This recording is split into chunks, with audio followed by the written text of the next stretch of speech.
हाँ बच्चों, तो आज हम बात करेंगे। एक टॉपिक लिखा है आपके सामने, acidic character in carboxylic acid. ये एक टॉपिक है कॉमन सा, जो क्लास 12 बोर्ड में भी है। क्वेश्चंस कभी कभी आते हैं, ऐसा नहीं है कि अभी तक आए हैं इसमें बोर्ड से। एक दो क्वेश्चन एमसीक्यू पहले आया करता था। और ये टॉपिक जेईई मेंस में भी है, जेईई एडवांस में भी है। तो सर ये कौन सा टॉपिक है? तो आप नॉर्मल एक टॉपिक लिख दिए हो, acidic character in carboxylic acid. तो कार्बोक्सिलिक एसिड में जैसा कि हम जानते हैं ये एसिड है। तो कार्बोक्सिलिक एसिड की ना जैसे एक कैपेसिटी होती है, वो कितना एसिडिक है। जैसे मैं सपोज मान लो आप पढ़ते हो, ठीक है, तो आप अपने क्लास में कितना अच्छा पढ़ते हो। सब कोई पढ़ने जाता है ना स्कूल में, अगर 10 15 20 बच्चे होते हैं तो सब कोई पढ़ने जाता है, लेकिन कौन कितना अच्छा पढ़ता है वो तो आप लोग रिजल्ट बताते हैं।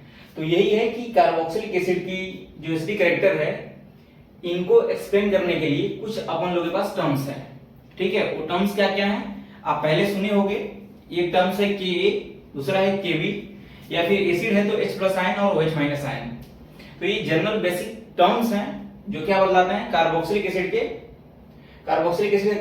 क्या बताते हैं, एसिडिक कैरेक्टर बताते हैं। तो आइए हम बात करते हैं इस टॉपिक के बारे में, और बहुत ध्यान से सुनना। और ये एक इजी टॉपिक तो नहीं बोलेंगे, मॉडरेट टॉपिक है, हाँ 50-50 है, ठीक है। जिसको समझ में आ गया उसके लिए इजी हो जाएगा, जिसको नहीं समझ में आया ये टॉपिक थोड़ा सा उनको झिला देता है। तो देखिए बात करते हैं। एक टर्म है बच्चा यहाँ पे, एक टर्म क्या है, ये एसिड है। क्या है? एसिड है। तो हम सभी जानते हैं कि एसिड क्या होता है। एसिड वही सब्सटेंस होते हैं जो वाटर में जाने के बाद अपने से H+ आयन को निकाल देते हैं, यानी these are the substances which dissociate their H+ ion in aqueous solution of water। ये बेसिक रटाया हुआ डेफिनेशन है जो क्लास 10th 11th में आप लोग पढ़े होंगे, और यही सब कुछ पढ़ाता है, ठीक है, कुछ इसमें आता नहीं है। तो यहाँ पर क्या है भाई, यहाँ पर देखते हैं। जैसे मान लीजिए ये एक हाइड्रोक्लोरिक एसिड है। क्या है? हाइड्रोक्लोरिक एसिड है। अगर ये H2O में जाएगा, मतलब H2O में इसको रखेंगे, तो क्या होगा बच्चा पार्टी, ये अपने H+ आयन को निकाल देगा। क्या कर देगा? अपने H+ आयन को निकाल देगा। और क्या बना लेगा? एक अपना एक कंजुगेट बना लेगा। क्या बना लेगा? कंजुगेट। अब कंजुगेट क्या होता है ये पूछना मत है, बस देख लो कि हाँ ये कंजुगेट बनाता है यहाँ पे। तो जैसे ये HCl है ना, तो हम लोग बोलते हैं कि सर HCl एक बहुत ज्यादा स्ट्रॉन्ग एसिड है, एक मिनरल एसिड है। तो भाई साहब कोई क्राइटेरिया होगा ना अपन लोगों के पास, जैसे हम लोग बोले हैं कि ये क्या है, एक स्ट्रॉन्ग एसिड है। तो उसी क्राइटेरिया के बेसिस पे हमें ये चेक करना है कि कार्बोक्सिलिक एसिड है तो कितना ज्यादा एसिडिक है, ठीक है। अगर मैं अभी बोल दूं कि carboxylic acids are weaker than mineral acid but stronger than alcohols, तो ये कैसे आप मानोगे? नहीं मानोगे ना इस बात को। तो बस इसी बात को एक्सप्लेन करने के लिए ये आज का वीडियो है, ठीक है। तो अभी तक जो भी कहानी मुझे बताना था मैं बता दिया हूं, बस थोड़ा देखिए वीडियो बन रहा है ना। ओ ऐसा,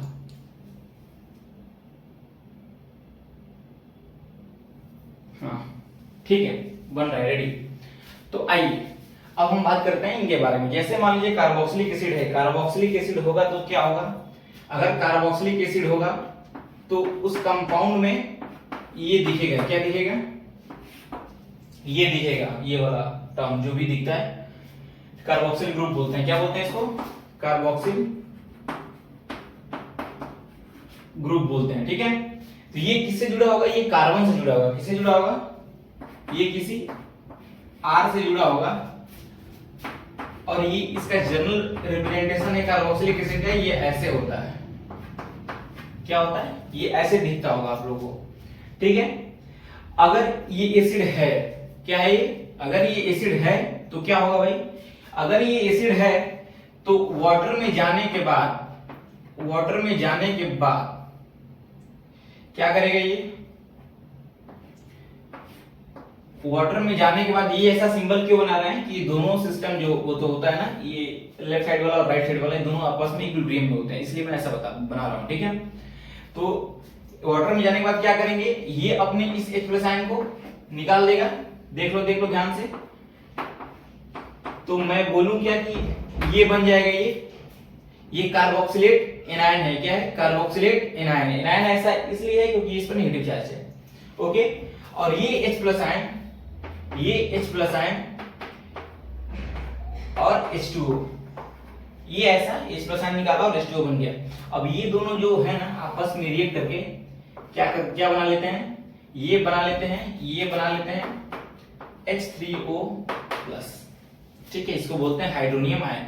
हाइड्रोनियम आयन इसलिए बनाता है अच्छा क्योंकि H प्लस आयन वाटर में लेस स्टेबल होता है और हाइड्रोनियम ठीक ठाक स्टेबल होता है, ठीक है। ये एक बेसिक टर्मिनोलॉजी है जो आपको मानना ही पड़ेगा इस बात के लिए, ठीक है, क्योंकि आप क्लास 10 में क्या चुके हो। तो सिंपल सी बात है, ये इसको भूल जाओ, इसको भूल जाओ। ये एक कार्बोक्सिलिक ग्रुप है, वाटर में गया, कार्बोक्सिलेट एनायन बनाया और H प्लस आयन साथ में वाटर था, तो ये H प्लस आयन और ये वाटर मिलकर हाइड्रोनियम आयन का फॉर्मेशन कर लिए। हाइड्रोनियम आयन वाटर में ज्यादा स्टेबल होता है, दैट्स व्हाई यही तुरंत बन जाता है, ठीक है। अब देखिए सर, ये तो H प्लस आयन निकाल दिया तो हम बोल देंगे क्या, अगर H प्लस आयन निकाल दिया तो हम वो क्या बोलेंगे, ये क्या है, ये तो एसिड है। क्या है ये एसिड है। लेकिन ये मेरे बोलने से तो आप लोग मानोगे नहीं, ठीक है, नहीं मानोगे ना। तो देखो क्या करते हैं इसके लिए क्या करते हैं, ये जो टर्म है ना, ये इक्विलिब्रियम का साइन है, ठीक है। इक्विलिब्रियम जो आप पढ़े होगे, अब शायद पढ़ लिए होगे, शायद नहीं पढ़े होगे, ठीक है, तो क्लास 11 में आएगा तो देख लेना।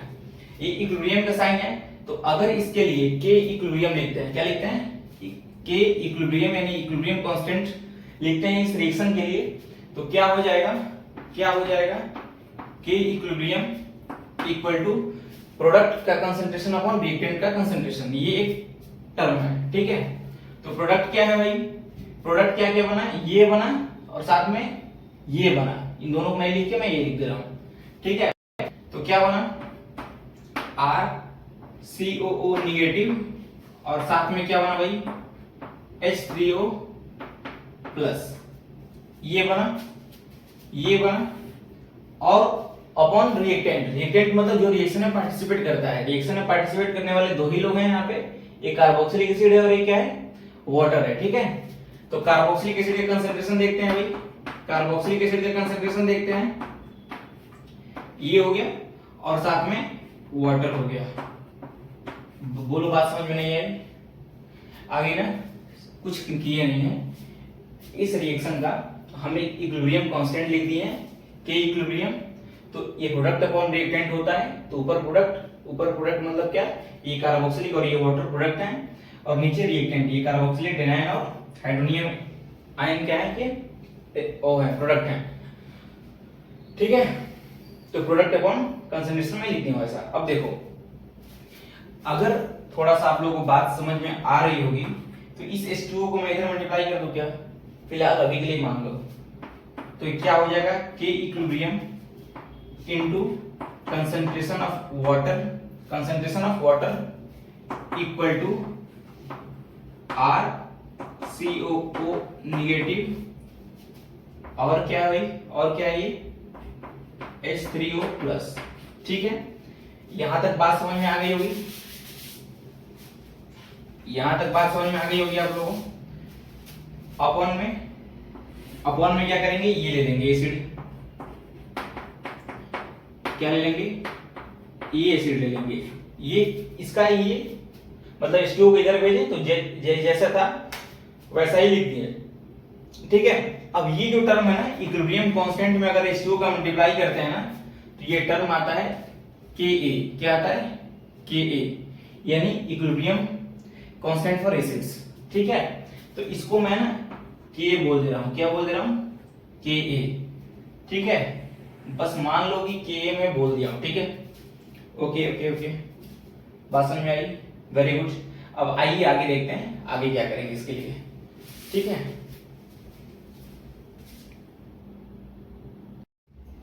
हाँ, तो अभी हम क्या कर लिए थे, K की वैल्यू निकालना सीख गए थे। K की वैल्यू कैसे निकाले थे भाई, K की वैल्यू कैसे निकाले थे, Ka की वैल्यू कैसे निकाले थे, RCOO निगेटिव और यहां पर क्या था, यहां पर H प्लस था और क्या था नीचे, कार्बोक्सिलिक एसिड था, ठीक है। ये K का फॉर्मूला निकला था हमें। अब थोड़ा सा एक बात बताओ मुझे कि अगर ये H प्लस आयन बढ़ रहा है, मतलब H प्लस आयन का कंसंट्रेशन बढ़ेगा, तो एसिड कैसा होगा बच्चा, क्योंकि हम लोग शुरू से बचपन से पढ़ते आ रहे हैं कि एसिड्स वही सब्सटेंस होते हैं जो अपने H प्लस आयन को पानी में डिसोसिएट करते हैं या निकालते हैं वाटर में, ठीक है। तो अगर H प्लस आयन बढ़ रहा है, क्या हो रहा है, अगर H प्लस आयन बढ़ रहा है तो इस Ka की वैल्यू भी बढ़ेगी कि नहीं बढ़ेगी, ठीक है। अगर H प्लस आयन बढ़ रहा है तो इस Ka की वैल्यू भी बढ़ेगी, थोड़ा सा समझ में आ रहा होगा क्योंकि डायरेक्टली प्रोपोर्शनल है तो बढ़ेगा, ठीक है। तो मैं यहां से कुछ कंफ्यूजन लिख दूं, क्या कुछ कंफ्यूजन लिख दूं यहां से कि acidic strength will increase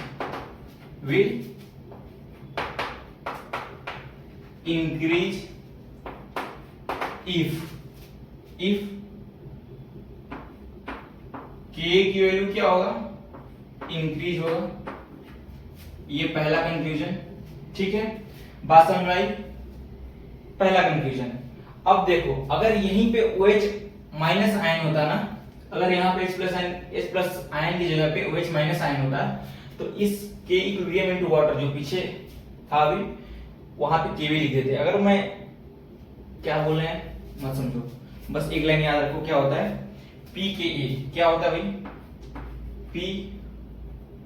pKa equal to minus log Ka, ठीक है। ये एक फॉर्मूला मेरे लिए आप लोग याद रख लो, ठीक है। मतलब क्या बच्चा पार्टी कि अगर इफ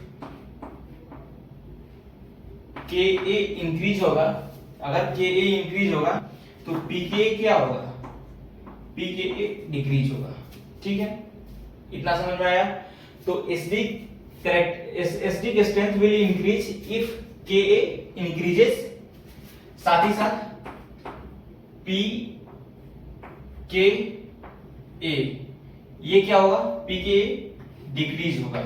अगर ये इंक्रीज होता है तो भी एसिडिक कैरेक्टर बढ़ेगा, अगर Pka डिक्रीज होता है तो भी एसिडिक कैरेक्टर बढ़ेगा, ठीक है। ये इस रिलेशन से, ठीक है। और देख लो ये वर्ड है Kv भी आएगा, Kv आएगा कहीं बीच में, वो क्या है, वो एमिन्स में पढ़ते हैं, तो बस थोड़ा यहाँ के लिए याद रखो। अगर Ka बढ़ता है, सॉरी यहाँ पर देख लो, अगर Pka कम हो रहा है तो हम क्या बोलेंगे, Pkv इंक्रीज हो रहा है, ठीक है। ये इसके लिए क्या है भाई, अगर Ka इंक्रीज हो रहा है तो Kv क्या होगा, डिक्रीज होगा, ठीक है। तो Kv जितना कम, ये Kv जितना कम उतना Ka ज्यादा, और जितना Ka ज्यादा उतना H प्लस आयन ज्यादा, और जितना H प्लस आयन ज्यादा उतना एसिडिक कैरेक्टर ज्यादा। बात समझ में नहीं आई, सिंपल सा एक लाइन में याद रखो, Ka ज्यादा होगा तो एसिडिक स्ट्रेंथ बढ़ेगा, Ka अगर ज्यादा होता है तो Kb कम होगा, और Kb कम होता है तो एसिडिक स्ट्रेंथ तो भी बढ़ेगा, ठीक है। तो ये नेट कंफ्यूजन में रहा हूं क्या है कि अगर Ka ज्यादा, acidic strength will increase if Ka increases, Pka decreases, और इस Ka का क्या होता है Kb, तो Kb क्या होगा, डिक्रीजेस, ठीक है। और Pka का इनवर्स क्या है, Pkb इनवर्स नहीं है, ये कुछ अलग टर्म ही है, ये बस इतना समझो, Pka कम होगा तो Pkb बढ़ेगा, ठीक है। तो Pk यहाँ पे कम हो रहा है, Pkb क्या होगा, बढ़ेगा, ठीक है। यानी सर देखिए इधर क्या है कि एसिडिक स्ट्रेंथ बढ़ रहा है बच्चा पार्टी, तो क्या होगा, Ka की वैल्यू बढ़ेगा, Pka की वैल्यू कम होगा, Kb की वैल्यू कम होगा, और Pkb की वैल्यू बढ़ेगा, ठीक है। यही नेट कंफ्यूजन है कहां, इसका acidic character in carboxylic acid का, ये छोटा सा टर्म्स है ये, ठीक है। ये थोड़ा सा ध्यान रखना होगा। और हम लोग यहां से जान चुके हैं कि ये K कब बढ़ेगा, जब H प्लस आयन बढ़ेगा। तो मैं ये बोल दूं क्या कि अगर K बढ़ रहा है तो H प्लस आयन भी बढ़ेगा, यानी कहने का मतलब ये है कि K बढ़ेगा तो एसिडिक स्ट्रेंथ बढ़ेगा, K बढ़ेगा तो एसिडिक स्ट्रेंथ बढ़ेगा, सही है सर, बात सही है। लेकिन अगर सर K बढ़ ही रहा है तो हम ये भी तो बोल सकते हैं कि H प्लस आयन बढ़ेगा, लिख दो ना, मैं कहां मना कर रहा हूं, देन क्या होगा, concentration of H plus ion will increase, ठीक है। और अगर H प्लस आयन की कंसंट्रेशन बढ़ेगा तो क्या होगा भाई, पीएच इंक्रीज होगा डिक्रीज होगा? पीएच डिक्रीज होगा, क्योंकि हम जानते हैं कि H प्लस आयन ज्यादा तो स्ट्रॉन्गर द एसिड, और स्ट्रॉन्गर एसिड का पीएच क्या होता है? कम होता है ना, कम होता है, बहुत कम होता है, ठीक है। और ये भी फॉर्मूला हम लोग दे सकते हैं कि pH equals to minus log 10 into concentration of H ion ज्यादा, H प्लस आयन, ठीक है। तो H प्लस आयन बढ़ेगा तो pH की वैल्यू कम होगा। तो यहां से ये भी देखना है कि pH की वैल्यू क्या होगा, pH वैल्यू क्या होगा? डिक्रीज, ठीक है।